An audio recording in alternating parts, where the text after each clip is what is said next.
আমার পাগল রে তোর রূপে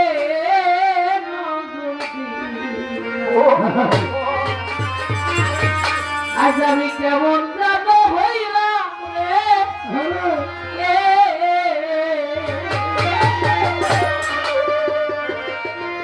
বাগান রে তোর রূপে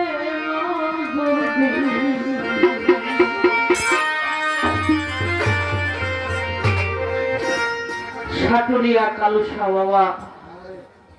তিনি বলেছেন পলক যদি না থাকিত আমি দেখতাম ওইরূপ নিরবধি কেন বলো সই দুই নয়নে পলক আমার হইল বাতি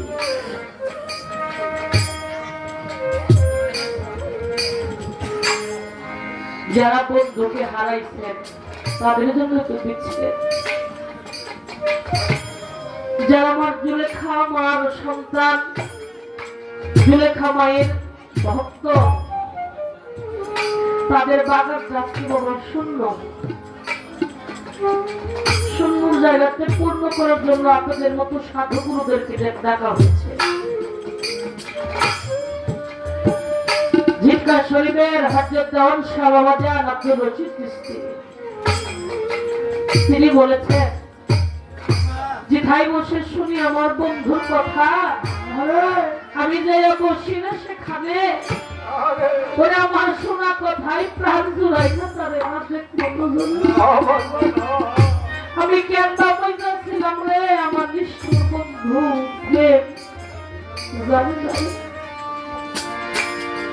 সাধক বলেছে শুধু দেহ করলাম মাটি তোর পাবো না যার মুর্শিদ হারিয়েছে সে মানুষটা ধরে মুর্শিদকে হারাইয়ে কেমন লাগে মুর্শিদ থাকতে কোনো চিন্তা হয় না জন্ম যদি আড়াল হয়ে দূরে গেলেই কত কিছু মনে পড়ে যে আমার মুর্শিদ কেমন ছিল তাই সেখানে দাঁড়িয়ে আমার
যে পিতা মাতা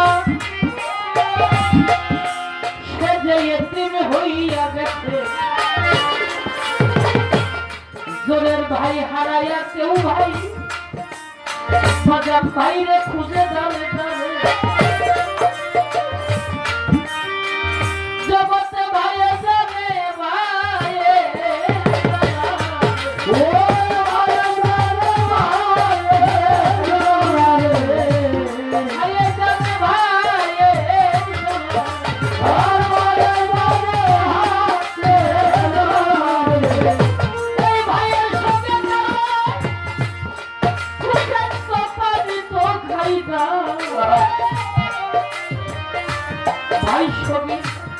ভাই হারাইয়া খুচাইলে পুরে হয়েছে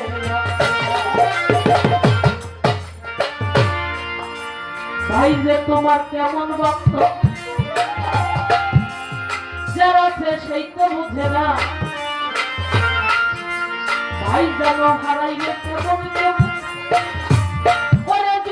পাখি যেমন জোড়াই জোড়াই আবার খায় একটা ডালে বসে দুটি পাখি আবার জোড়াই জোড়াই চলে একটা পাখি উড়ে গেলে আর একটা পাখি বাবা কাঠল হয়ে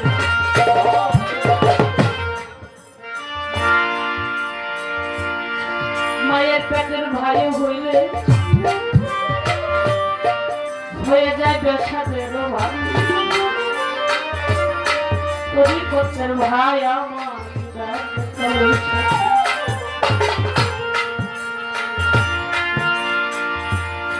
বিদেশে বিপাকে যদি কারো পেশা মারা যায় ওরা মা দেশের মানুষ পেশা দিতে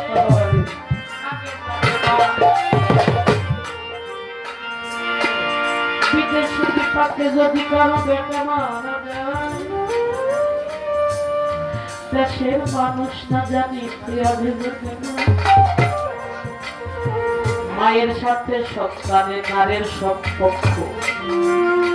রয়ে গেছে এই না দুনিয়া মা খোলা ভরে ধান নেয়